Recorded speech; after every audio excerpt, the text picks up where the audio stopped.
All right, good to see everybody.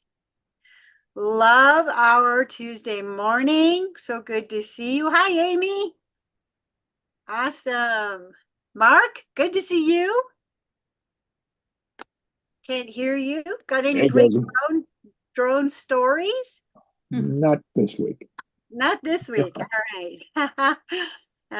Good to see Isaiah, although I only see your screen. I'm going to call you out there. There you go.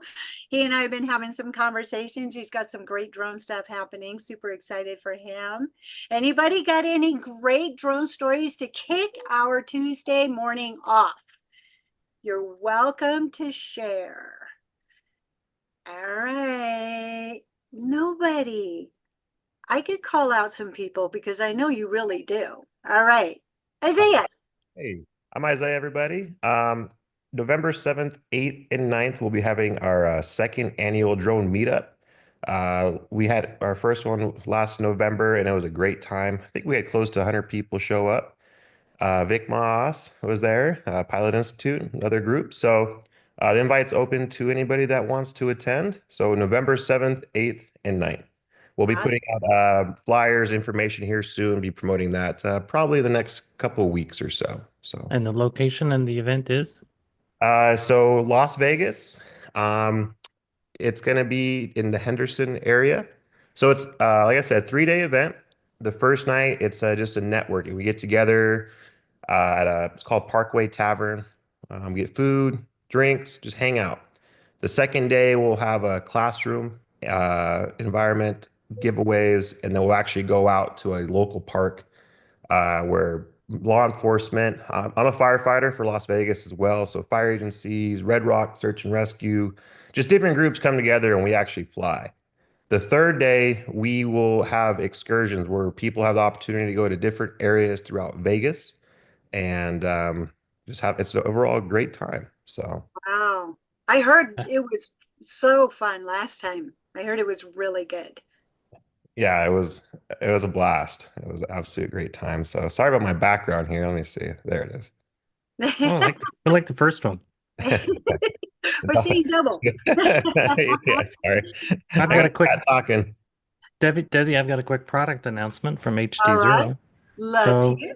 my friends from HD0, two things, I guess. One is a personnel announcement.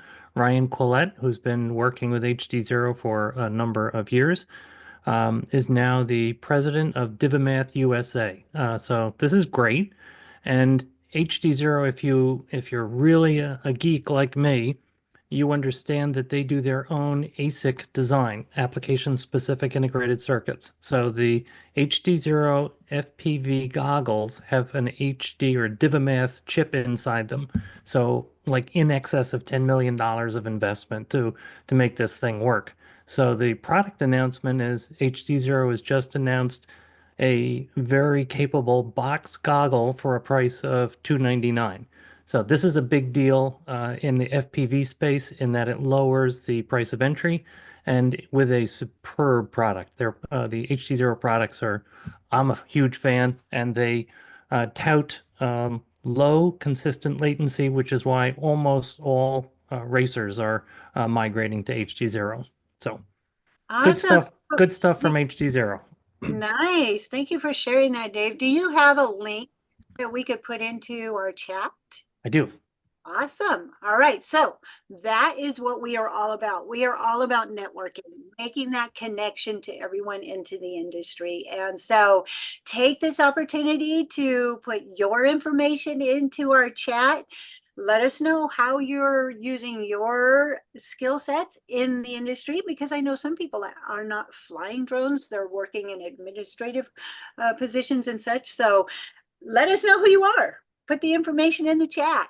So with that, I am going to let the chat move on and segue over to our amazing spotlight speaker. So I am very excited because today, wait a second, I have to let someone in really quick. Like, we have Rich here with Airspace Link, and I'm very excited to have him in because I am a big fan of Airspace Link, and he's going to be sharing some really important topics we have on file today about situational awareness, public safety, integrating into the airspace and such like that. So with that, I'm just going to segue right over to you, Rich.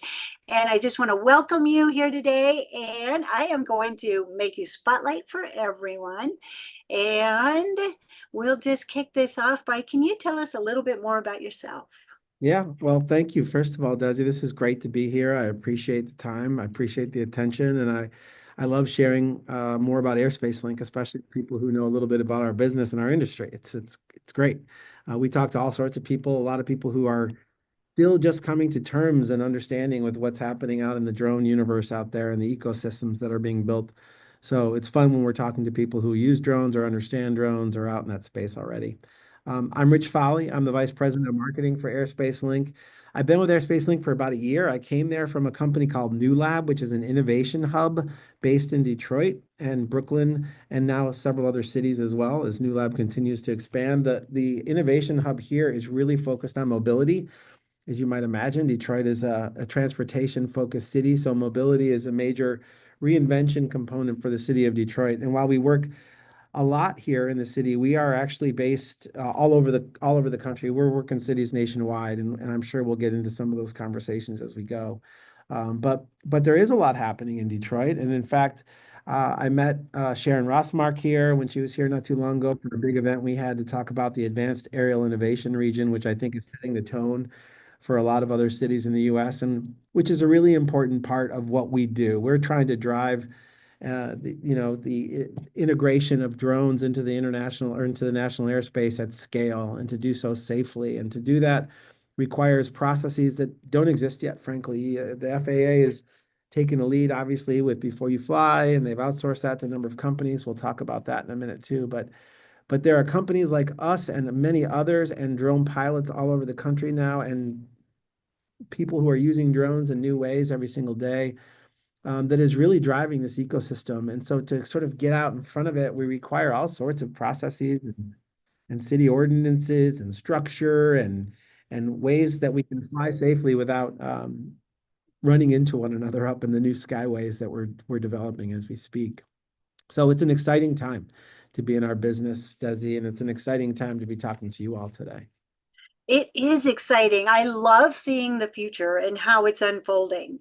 I know we need that infrastructure, and it's exciting to see what you are doing in the industry as well. So I know you have a presentation to do, or a slight presentation. Do you want to segue over to that, or you want to tell us a little bit more about Airspace Link and your role in the industry? Yeah, let me first explain a little bit about Airspace Link, and then I'll pull up some information because I think it'll affect every pilot in the United States as we go further, as more and more happens, especially as we get into BVLOS and Part 108, which is on the horizon, the visible horizon now. But Airspace Link is a drone airspace management company. We provide digital infrastructure that's necessary to support the integration of drones into the national airspace. It's essentially, there was a point where we were building freeways and we were building railroads, and now we're building skyways that can allow for a lot more transportation opportunities in the skies. And you're going to start to see, as that starts to come into play, so much more in terms of logistics and inspection and delivery of goods, services, and eventually people in the skies as well, which is very exciting in that sort of drone airspace, that 400 feet and below airspace. We develop platforms that help connect drone operators, enterprise users, meaning companies and organizations, as well as local communities, and we work together with the FAA. As some of you may know, Airspace Link's AirHub Portal app is one of the 5 applications that the FAA has approved for Before You Fly services, before you fly in controlled airspace, to check your airspace, to understand safety restrictions, temporary flight restrictions. There's several others that do it. I think, of course, we're the best and would recommend you all download our app and try it, and if you're not already using it. We have users who are individual pilots. We have users who are city organizations. I'll explain how that works in a little bit.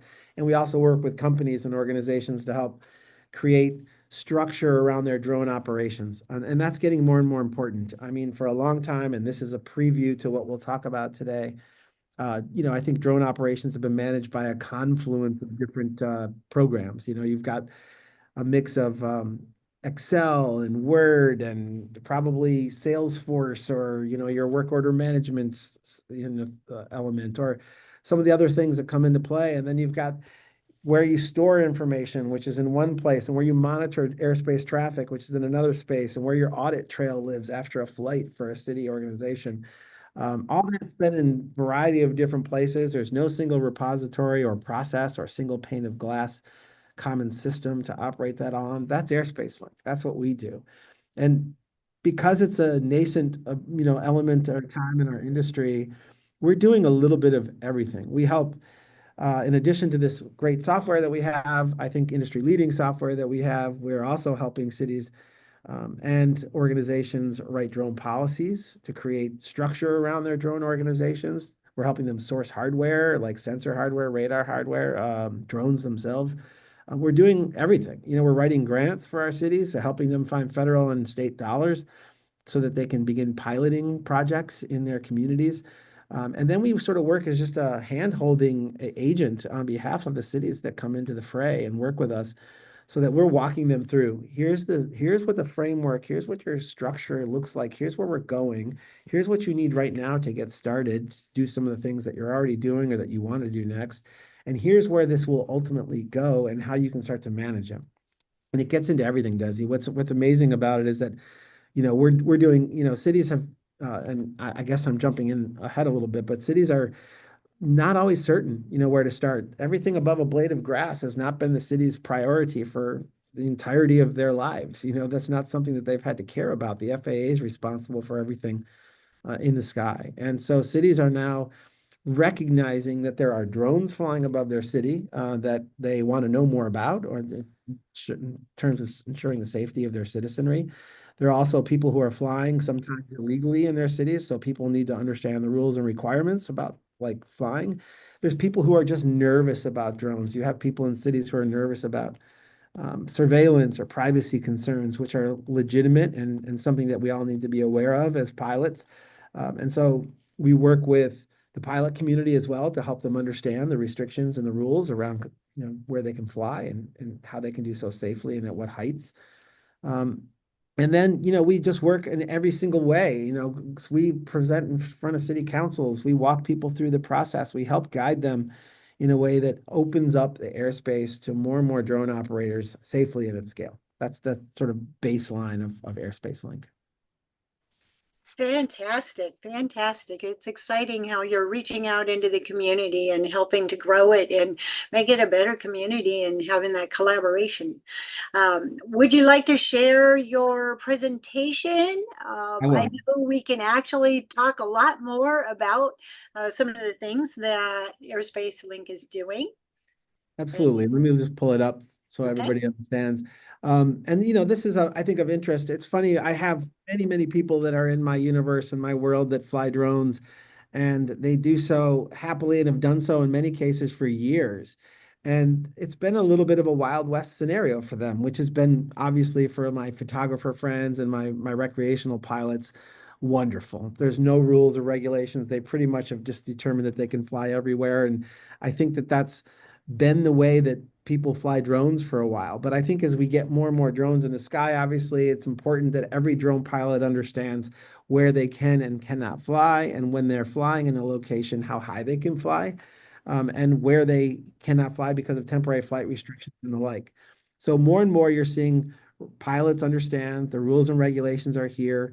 We have RF sensors now on drones, or you're supposed to have one in order to fly, and that allows essentially people on the ground to understand what drone is up there, who's flying it. We don't know your name or where you live, but obviously that license plate is the sort of way that people can sort of track down.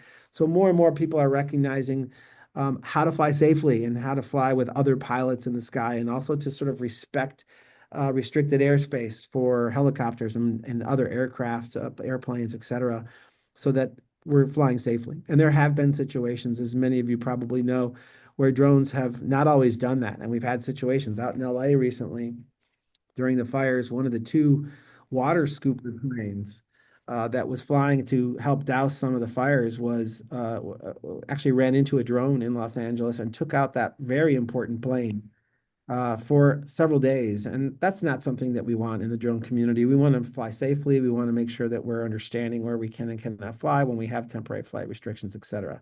We've also seen people flying over stadiums on the regular now. We've seen people flying over outdoor concerts. We're starting to see people fly over parade routes, things that they shouldn't be doing, and that they may not know they shouldn't be doing. So we're in this amazing educational moment right now as more and more pilots hit the skies. And so our app is the way that any pilot, it's a free app to use if you're a recreational pilot and you don't have any other sort of corporate uses. Anybody can download it. It's a web app. You can download it as a Google Play or as a on the App Store as well, the Apple App Store. And so anybody can use it. And we recommend that you all do. But there are different levels and tiers to our app depending on the sort of amount of use. And so the AirHub Portal app is, I think, the foundation for pilots, but it's also the foundation for companies or cities to sort of operate their entire drone operations in it inside that app at the same time. So we ask, and we'll jump into some of the city stuff. We'll ask as we talk to cities who've not been used to managing airspace, as we talked about. It's not their job to manage airspace, so they don't even think about it too much. But we ask, are you safe? Is your city compliant? Is your city ready for the new drone world that's emerging right now? And I see that my slide isn't moving. I'm going to do it again. Rich, Dave has a question in our chat Sure. About are your NOTAMs and TFRs reported within the app, translated into English, or is it a display of a NOTAM and a TFR provided by the FAA? No, they're displayed in they are translated into English, and they're in for everyday use, so people can understand what's happening. And in fact, our app is built on Esri technology. So we're the only one of the five that uses Esri's geospatial technology. So our sort of information that you see is also real time, meaning if there's a crane that's in the street because there's construction happening in this town, in the city that you fly in, and it's new, it's there today, it wasn't there yesterday. Or there's a temporary flight restriction because there's a VIP flying into town or something's happening. That is in real time on the app as well. So you get the latest, greatest information about what's happening around you, including any local TFRs. The cities that we work with incorporate their own TFRs, which may not be the same as other cities, obviously, so that they can create their own rules and communicate to local city pilots. And that goes from everything from takeoff and landing zones to areas where they're not, like there might be a concert happening outdoors. We did this in Detroit not too long ago, where we geofence the concert and help people understand that this was not available today, right now. And that's very useful for people who fly, obviously. And Desi, if there are other questions, interrupt me because I don't know if I see them when they come in. So like if I you remember we had discussed that, so I thought, well, we better jump in there now while it's up. So most of the cities we talk to, it's interesting. They're not ready. I mean, there's a lot of things that happen. In fact, if you see a lot of feedback about drones, and we work with city councils, we work with mayors, we work with people who are in GIS departments, police departments, fire departments, et cetera. There's a lot of different use cases around drones. And when we talk to people, it's always interesting to me that in the city level, that they never think that it's their responsibility. Obviously, there's zoning has never included things that are in the sky, but now you actually have to zone takeoff and landing. So the city is responsible for where you can take off and where you can land. It's one of the few areas of control that cities have. You can create drone parks. You can create areas where you want to zone out, where you don't want drones to fly. There might be a water reservoir, or there might be a school, or there might be something, and you can sort of create that your own sort of structure within cities. And I think you're seeing more and more cities become more drone friendly. It's a slow moving process, as you can imagine, and you all probably know, but it is starting to happen now where cities recognize that, hey, we have a say here, and there's things that we can do. And more you'll see organizations, companies, pizza delivery people, pharmaceutical delivery people go to their city hall or their town hall meetings and say, I want to deliver. I want to try a pilot. I want to do this thing with pizza or food, whatever. And these city councils oftentimes, or these, sort of cities aren't ready for that. They don't know even what to say. They don't know where that can happen. They're not sure what the rules are. So it's an amazing time, but it's also a confusing time for a lot of people. So we get in and we help handhold and we help sort of serve as a go-between between the pilot community and the cities and communities that we're working with. And every city is going to have different rules and requirements. In fact, some cities may decide they don't want drones in their city, and they have the right and the ability to zone out drones from their community entirely. We hope they don't. So we're trying to reach as many as we can before that sort of nervousness happens. And all of you probably remember the situation in New Jersey where there were mystery drones in the sky flying above the community. By the way, that was uncontrolled airspace, so that if the drones were there, they had a right to be there. There was no restrictions preventing them from flying necessarily. But there was a question about what were they doing and who owned them and what was happening. And it got obviously very hot. We did a lot of media, national media at the time, and that's good and bad media. I mean, that's fun for us in that we get to sort of explain that most drones are doing really good things and that these are mostly good drones in the sky that you're seeing. And there's nothing necessarily to worry about from what we understand. But at the same time, it adds more of that nervousness into the communities. And it adds another reason why privacy and surveillance concerns might be elevated over some of the things that drones do, like save lives and deliver goods and materials in a way that's more efficient and safer and greener than other ways. So it's been a fun thing to sort of wade through all that, but it's a love-hate relationship with those sort of hot media moments that happen that drive attention to our business because it sometimes adds that nervousness factor into the equation. So to answer my question from earlier, most cities are just not ready. And there's a heck of a lot happening. You know, when we talk to cities, it's not a matter of when drones happen or if drones happen or soon the drones will be here. They're here. Police are using drones aggressively for drones as first responders. You're seeing them as sort of and oftentimes in the cities we work with, at least they're the furthest out. You know, and in some cases they're operating in a rogue fashion even, you know, and that's kind of ironic, but they understand the life-saving value, the speed of drones to get to a site, to understand the situation they're about to get into, to get on site to an accident.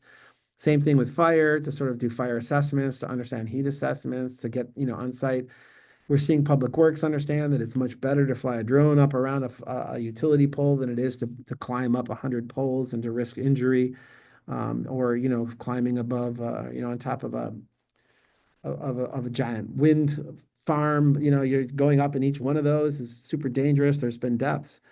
Construction, roof, you know, roof instruction, getting up on top of roofs, getting inside buildings with drones. That's happening now. Large event management. Drones are a huge part of that with police and public safety organizations. We're seeing more and more with agriculture. Marketing has been using drones for a long time. It's some of the most beautiful imagery in the world is coming from drones. So we're seeing that. And now you're starting to get into delivery questions as more and more people start to recognize that there's ways to deliver goods more efficiently.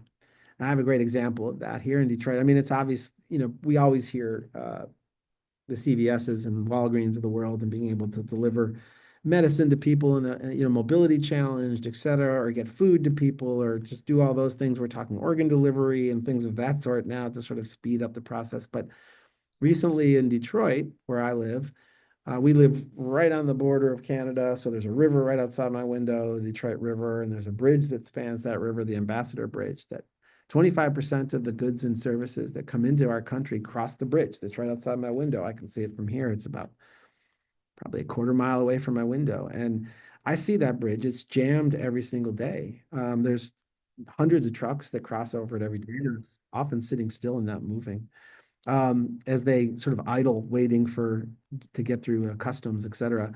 Well, there's also auto factories on the other side of the bridge in Windsor, Canada, and they were built there a long time ago for efficiency. And there's a real sort of just-in-time mentality around Detroit automotive.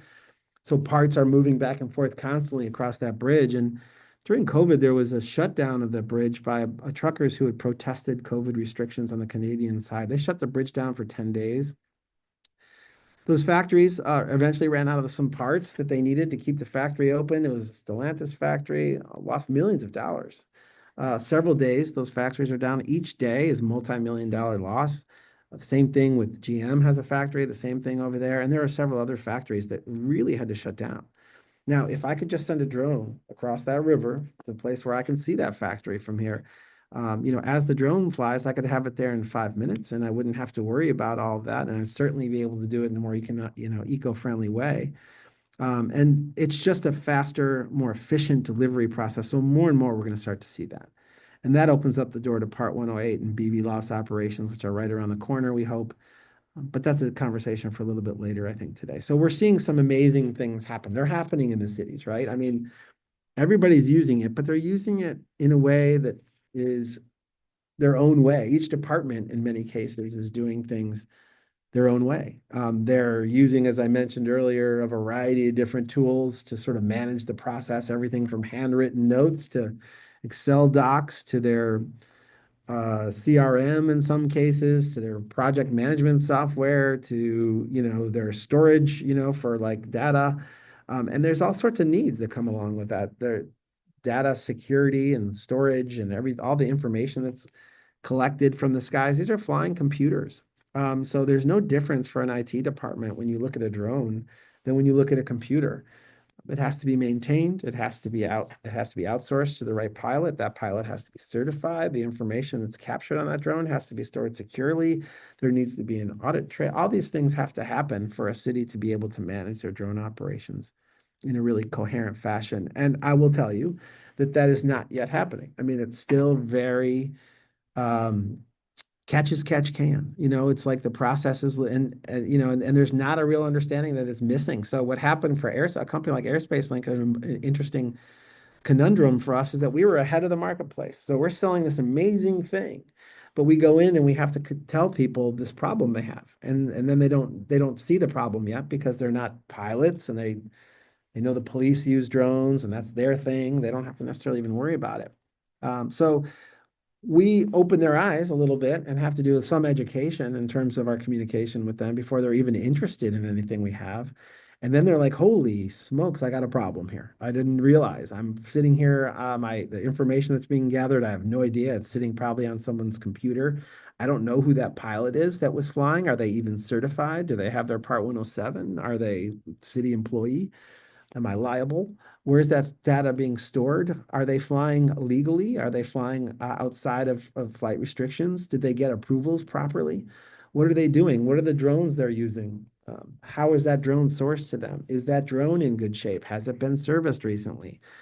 Is the battery okay on that drone? There's so many things that happen with a drone that isn't being tracked like most cities would track, like this computer in my lab. And, it's just not happening yet. So we go in and have to sort of open some eyes. And that is an educational process. So when you're ahead of the market like that, it can be challenging. But I think what we're seeing is more and more communities are coming in saying, I just realized I got a huge problem. I got 3 departments using drones. I have no idea what they're doing. I have no visibility on anything they've gathered. I don't know where they're storing it. How can you help me create that process? And that's what our system does. We're that common system. We're that single pane of glass. We're the ERP, so to speak. We're the NetSuite by Oracle of drone operations for cities.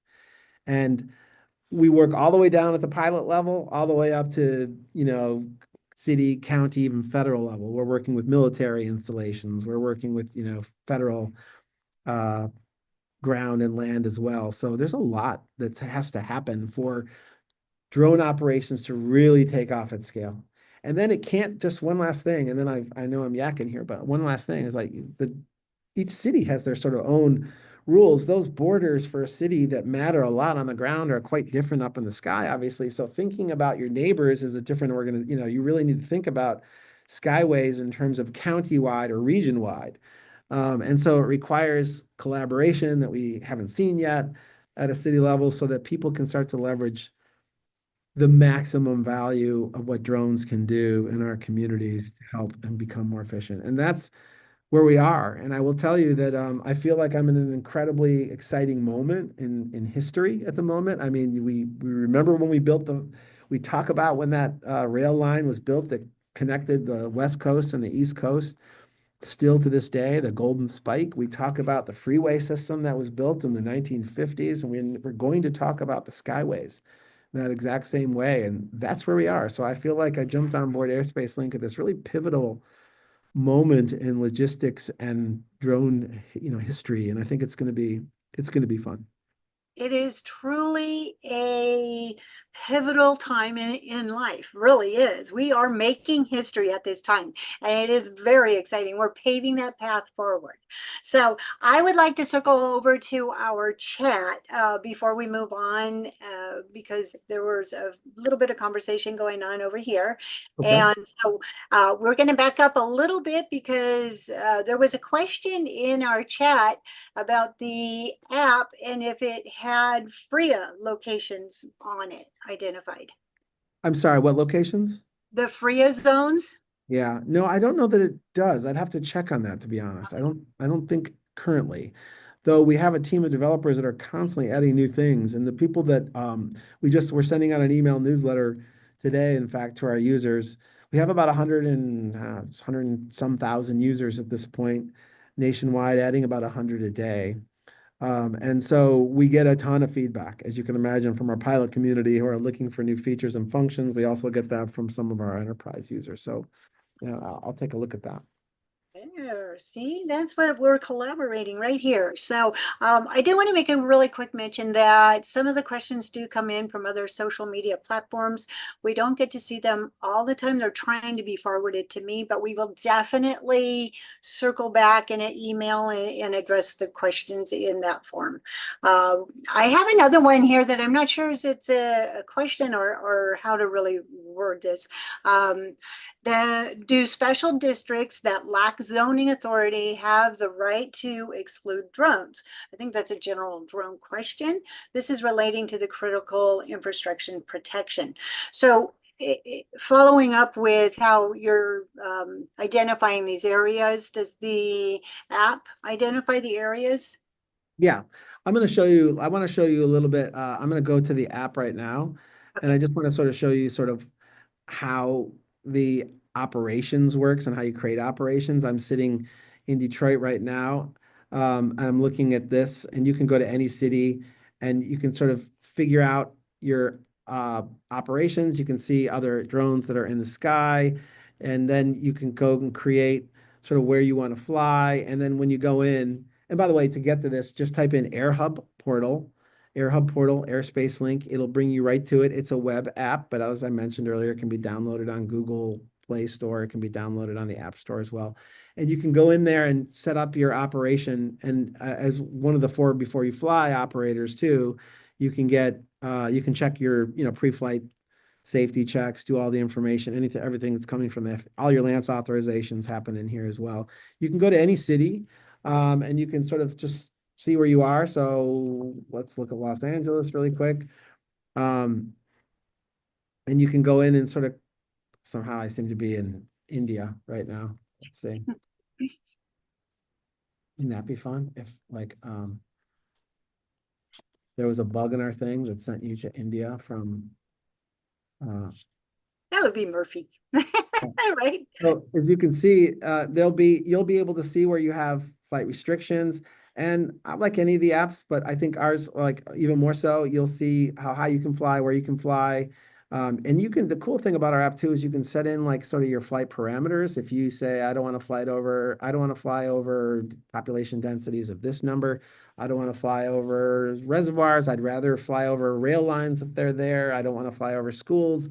You can enter all that information in, and it sort of saves your profile. And then when you go to figure out your flight path, it'll take all that data in, and then you can weight it differently. And then it'll allow you to sort of fly to your very specific requirements. It might be a company requirement. It might be a personal choice. And if you say, I only want to fly 150 feet, or I want to fly 250 feet, it'll find a path for you from A to Z that allows you to enter in all that data. And then it'll fly on that. It'll give you a path that takes into consideration all the data that you've set in as your base. So I love that. And I think that it's one of the things that sort of differentiates us as well. And I see that there's, obviously a lot of new tools that we're adding in every day. So if there's things that we don't have, we always appreciate hearing from our pilots who are looking for new features too. Fantastic. I love that. So I made a note in there. Hopefully that was answering the question, and the app is just fabulous. There is another question in our chat if you wanted to address it now, or do you want to move forward? Okay. This is from Dave. And Rich, I've been there where I had to evangelize customers' needs before they were, so they could be aware of the products being available. And then what are the highlights of your marketing plan to do this and educate and evangelize ahead of normal sales? I love that educational aspect of it. Yeah, it's a very important part of anybody who's in drone marketing right now is doing a lot of education, because it's a very confusing world. If you look, the FAA is still working on Part 108 and BVLOS rulemaking. We were hoping to get that before the end of the year, before the administration changed. It didn't happen in time. So it's gone back to the well. And so we'll see some new rulemaking that comes out. And then we have probably 18 months to comment, and then we'll be in place, which will change everything again. So helping people see around the corner in the drone industry is a really important part of what we do. Helping the world understand that those things in the sky aren't anything necessarily to be afraid of, that they're actually saving lives, they're making, jobs more efficient, they're creating efficiencies for you as a resident. They're not just for fun, like it's not just about getting a fun delivery of a McDonald's meal or something because you can do it. It's about getting to a site more quickly. It's about helping people live their lives more efficiently. It's about helping people who can't travel and move. But we all know the good things drones do, but cities need to understand that too, so that they begin to take control of it. And so marketing for us is a series of webinars, communication with high city officials. So if it comes down from the mayor or the city manager down into the rest of the organization or a city, or same thing with you know, a company, that you sometimes starting at that top is really helpful because they're like, I see this, I understand that this is a need, I need to get on this. And then they assign people. Otherwise, it sort of falls sometimes into the one department that's using it. On the other hand, what we see is you have champions in cities, you have champions in companies that are just passionate about drones. They've been flying drones for years, and they are going to make it their mission to get you in front of the right people so that they can help get this going in a faster way. And so we look for the champion on one hand, and we look for the high ranking folks on the other who can sort of push policy down. That's how we sort of move within a city, so to speak. But our marketing is we spend a lot of time doing things like this. We spend a lot of time doing webinars with city officials. We work with the National League of Cities. We work with smart cities organizations. We work with CIO organizations just to let them know what's coming around the corner. We have sponsorships from Esri, who's a great partner and has 90% of the cities in America are using Esri for their geospatial data. We're a great partner to them. They're a great partner to us. We do a lot of sort of co-sponsored events with Esri, which lends credibility to our efforts because Esri is a giant global company. And that's sort of how we've been going about it. It's just an everyday slog. We're hacking at it and we're getting people excited. And I will say that there's an interesting thing happening. There's a younger audience out there that is not at all afraid of drones, super excited about using them. You see so many kids coming into drone piloting now because it's whether drone racing leagues, and it's just a cool thing. And as more and more jobs become available now, we're also helping with drone training companies. So we're introducing them to cities because you can start to drive your economic development with drones now. You're thinking about companies that want, warehouses that want to come to a city where there's a drone policy already created, so they're not fighting in front of City Hall or city council meetings. They want to know that there's a drone pilot community and that the drone pilots themselves who are being trained, and then there's drone maintenance communities that are sprouting up now. And you're starting to see more and more of those sort of extraneous, those sidelong businesses that are coming along with the drone business. So we help cities recognize not only the safety components and the life-saving components and the efficiency components and the green-friendly elements, but also the economic opportunities that come with being a drone-friendly, drone-ready city. So we just are out there every day. We're either in front of people, we're going to meetings, we're doing webinars, we're saying yes to podcasts like this, Desi. And we're grateful. Yeah, we do. So all of this, it looks like it's all global as well. So that's an expansion and that makes it phenomenal as well. But I'm sure there have been hurdles that you have overcome and challenges that you have faced. Uh, can you share a little bit of insight about some of those? Although I see you've got your slide deck. Oh, this is like an answer to that question to some degree. Okay. The challenges we have is that cities just are, and companies. I mean, drone pilots, I never worry about. Drone pilots are out there, they're figuring things out. They're getting their licenses. They're understanding the technologies. They're on Reddit and Facebook and other places. By the way, we're all in those places too. And they're creating communities. And so drone pilots are off to the races. The people who are managing the drone economy are still coming up to speed.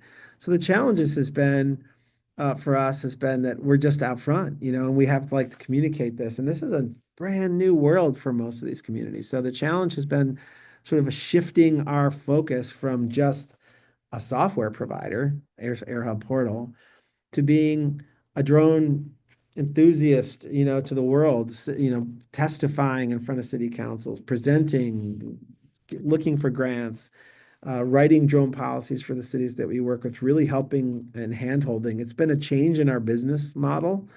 And, we essentially are at this place in our moment in our company's history where we say yes to pretty much everything if it helps advance the industry. Eventually, we'll probably settle into our sweet spot, which is that sort of drone operations management system. But what we find in this drone operations lifecycle document you see on your screen right now is kind of the issue. We sit down with some of the people that we're working with, and they're doing it all different ways. Their work order management comes through like their CRM or their ServiceNow or a 911 call or a 311 call, which is illegal dumping or that sort of thing. And that activates a drone to be outsourced. And that drone has to then be a resource management. Is the drone in compliance? Is the pilot in compliance? So we're working with them to create this structure, this single system. And that's relatively new too. There's a lot of individual work that has to happen to make that happen. And with crew and asset management, you might own 10 drones in a utilities department or something. The scheduling of those resources, the maintenance, the update, the upkeep, making sure your pilots are licensed, as we said, or that their certifications are up to date. Then the operations planning, making sure you have your LANC authorizations, that you're not in restricted airspace, that you're doing everything legally, and that there's an audit trail for that. So there's a checklist, pre-flight checklist that you can create, a city can create in our system. So it's very specific to that city's requirements. And then thinking about post-operation, the audit trails that the CIO is so vital to. So building this has been, I think, the biggest challenge. Understanding that we're not just selling software, we're selling an entire system that needs to work with existing systems. You can't go in and say, hey, use ours and the 12 other systems that you use. Our system becomes the window that incorporates all those other elements, the radar, the sensors, the detectors, the auditing, the work order management requests. All that operates through our system. And it allows the end user, that city user, to have multiple levels of viewing. You have your pilot viewing, you have your manager viewing, and then you have your CIO level where you can see entire operations. And that's something that didn't exist. We weren't building it certainly at the beginning, but it's what's needed. And so we've had to shift into that. And we've also had to shift into playing a much more sort of aggressive educational role because it's vital to our business growing, but it's vital to the industry taking off too. There's always something holding back the drone industry, right? I mean, there's always something. It's like it's confusion, it's fear, it's lack of regulatory oversight, it's all sorts of different things that are keeping us from really getting going. It's not a lack of interest, that's for sure. All right, so we do have another question that just popped up into our chat.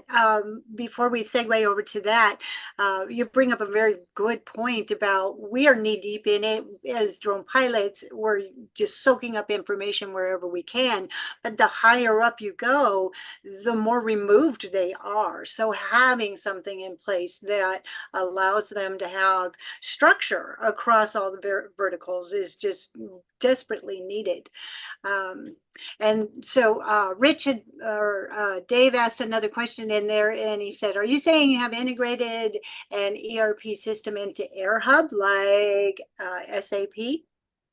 SAP can be integrated into AirHub. Everything that like it depends on sort of what tier level you're at. Is like if you're an individual pilot, no. But if you are working at an enterprise level with multiple pilots, or you're working at a city level where you have a system that you're overseeing, we work to bring in those APIs or to integrate those technologies into ours so that you can see them on that single, as I said, that common system, that single pane of glass.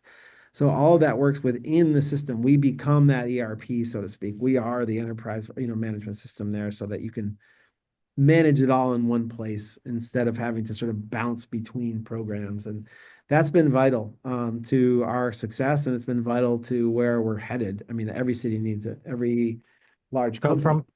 from looking at your pricing on the website, which says let's talk, and the answer you just gave, Rich, it sounds like you've got a professional services capability so that you can integrate various applications into AirHub.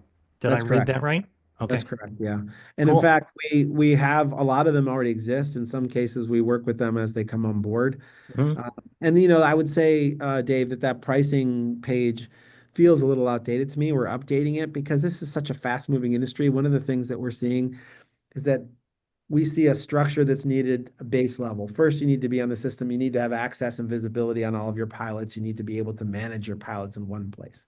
That's a very entry-level step onto our system. You come onto the system, you bring it in, and then from there we start building in phase two, phase three. We get into radar and sensor technologies. We get into getting into some of the other elements, the post-op auditing and storage components, understanding where data is going to go when it comes off that drone, how you can access it through our system. And we get into a little bit of a custom build depending on what your systems are, but most of them we already have set up for some clients. So it's happening. And this is the way it's going to work. People just don't want to open up 6 different tabs, to get their work done. Agreed. Make it simple. Streamline it. That's the idea.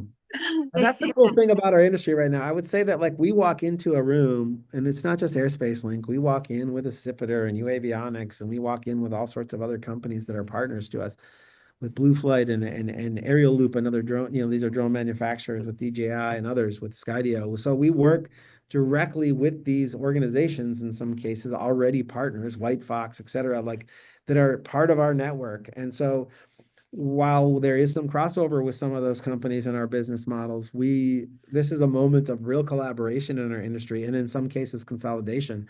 So the companies that exist today in all likelihood are going to be different than the companies that exist tomorrow. You'll see consolidation and other things that happen, but it's to our benefit, it's to everyone's benefit to sort of find a way to work together to advance this thing. That's how it's working. And we bring a lot of companies in the door with us when we come in. So I know we are kind of running out of time here. So I would like to just kind of find out maybe some of your insight for moving forward in the future. What do you see? How do you see it expanding? And what are some of the positive aspects of it? Are you asking me that, Desi? Or you're asking other Yes. people? Well, for me, what's a really exciting, BV loss is super exciting. We're already doing, we have a waiver here in Detroit for BV loss operations, and we've been flying remotely. It's mostly inspection stuff right now, but soon you'll see what we're creating here is with the Advanced Aerial Innovation Region in Detroit, and we're doing some work down in Dallas, Fort Worth, where everybody probably knows there's a lot of exciting things happening with drone innovation, with that key site from the FAA. But what I see happening is that more and more people, and it's happening right now, we're getting knocks on the door from television news organizations who want to leverage BV loss and want to sort of fly drones and get their morning shots of the skyline and check on traffic problems that they're seeing.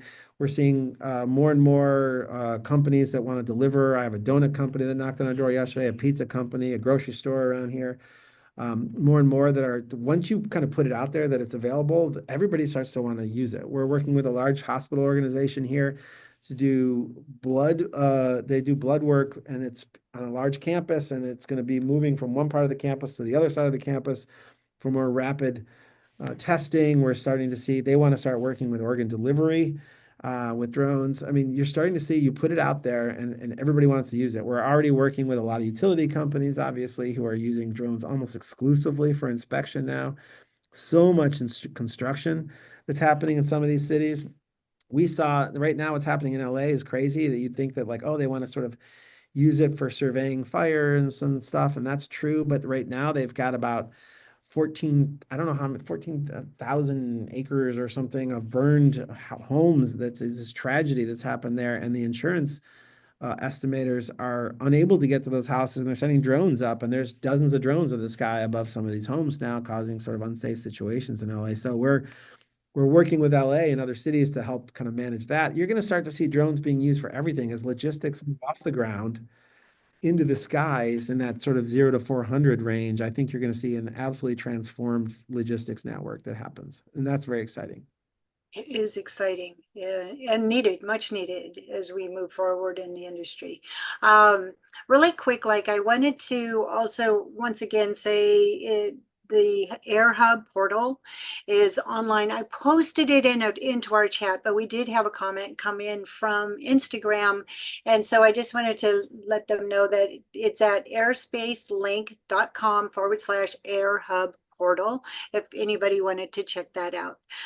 Rich made or I did it again because he starts with Rich every time, Dave. And so reading what Dave had to say here, do you have any financial model for potential clients to show their payback time frame? We don't have a financial model per se, not like the one I think that you're asking about. What we know is that like right now, we get knocks on the door whenever there's a problem, whenever something happened, whenever a drone situation happened, and people were like, I didn't know. Like, why was that drone flying about? We had to stop this NFL game in Baltimore, or there was a concert in Detroit that had to stop with Green Day, the band, because a drone was flying, an unauthorized drone was flying. It was an authorized drone, but they were flying illegally above the concert. You're seeing things that happen that sort of get people knocking on the door to say, like, we got to figure this out. And that opens the door to this larger conversation that we have about a drone operations management system Hmm. uh, that is really important. And so we take advantage of those moments, even though we don't like when they happen, because they're the thing that expedites people saying, wow, that was an eye opener and we are not ready. What do we need to know? First, about creating safety for my citizens for the things that are flying above their heads. Secondly, to manage my own drone operations. And that's our system brings those two things together, which I think is really valuable. So I think Yep. that's really important. And that's one of the things we spend a lot of time talking about too. Hmm. As Rahm Emanuel would say, never waste a good crisis. Yeah, we've had quite a few. I mean, I would love fewer crises, to be honest, but I think that what we're also want to make sure is in those crisis moments that we also accentuate and talk about what drones did to save the day, so to speak. There's so much happening now, and there's sort of the hidden wins too. I mean, people who aren't climbing to the top of a pole anymore or having to climb up on top of a roof for a roof inspection, real estate photographers getting pictures they need. All that stuff is stuff that's saving injuries that we don't know about, all that other stuff. So we're seeing some amazing things. Certainly, police officers understand getting a drone on site in seconds. Sometimes, as the 911 call is actually happening, that's how they dispatch their drones to get onto a site. It has been saving lives. We're seeing that already. Yep. We need to publicly get that out more. We need to be able to see that where people are seeing the actual value that is being done. Is Airspace Link doing anything to promote that side of things? Oh, I spend a good deal of my marketing time talking about drones for good. And some of the cities and companies we work with are doing that kind of work, hospitals, et cetera. And so it's amazing to be able to showcase not only their good work, but the stuff that we're doing to help them. But I do think that it's going to the scales will tip eventually. I think that there's an old sort of view of anything new, right? I mean, the horse and buggies were terrified of the Henry Ford's Model, T, when it first came along, and it made a lot of noise, and the backfire freaked everybody out, and it was scary, and it was new and it was unusual. And so I think we're going to go through the same thing with drones until people just start leveraging the technology on a more everyday fashion. That's getting their groceries delivered, getting their medication delivered, getting a drone on site to help a car accident or helping them avoid a car accident that's on a freeway in front of them. All that stuff is going to start to happen. And I talk about that all the time.